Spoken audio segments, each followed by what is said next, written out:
News have confirmed that the CIA has concluded that the Crown Prince himself, Mohammed bin Salman, ordered the assassination of the Washington Post journalist and columnist Jamal Khashoggi.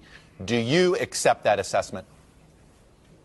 I haven't been briefed, but I believe from day one that 15 people, 18, whatever the number was, they don't get on two airplanes, go to Turkey and chop a guy up in the consulate who's a critic of the Crown Prince without the Crown Prince having known about it and sanctioned it.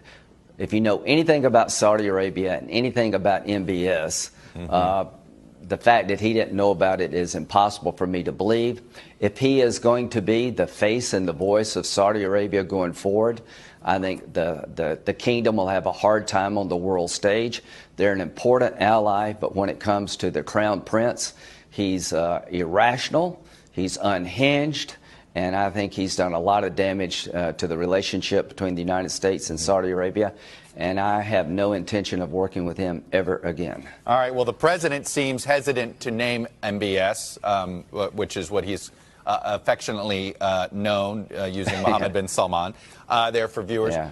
But I noticed he was not on the sanctions list. Is that a mistake? Well, I want to see what the CIA says, but I'm working with Senator Menendez to invoke the Magnitsky Act to all concerned. And we're not going to make these 15 Saudi security agents the fall guy here.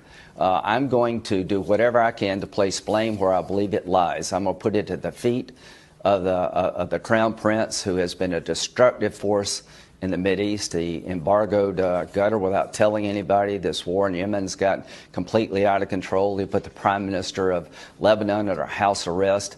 It's clearly this guy's a wrecking ball when it comes to the Mideast in a relationship with the United States. And I hate to say that because I had a lot of hope for him for being the reformer that Saudi Arabia needs, but that ship has sailed as far as Lindsey Graham's concerned. Why do you think the president and Jared Kushner, his son-in-law, who I know became quite close to MBS, why are they so insistent on trying to salvage MBS here? Yeah.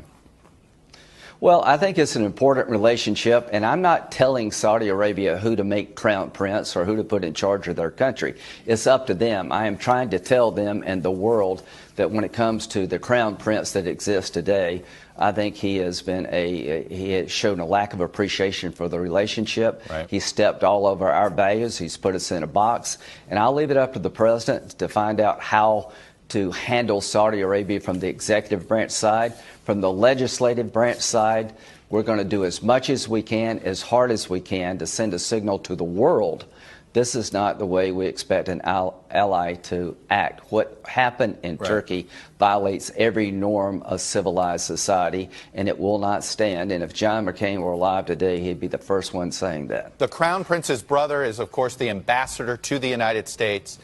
His phone call to Khashoggi is one of the pieces of evidence used to conclude that, yes, this was an order from MBS. Should he be welcomed back to the United States ever again as an ambassador? No.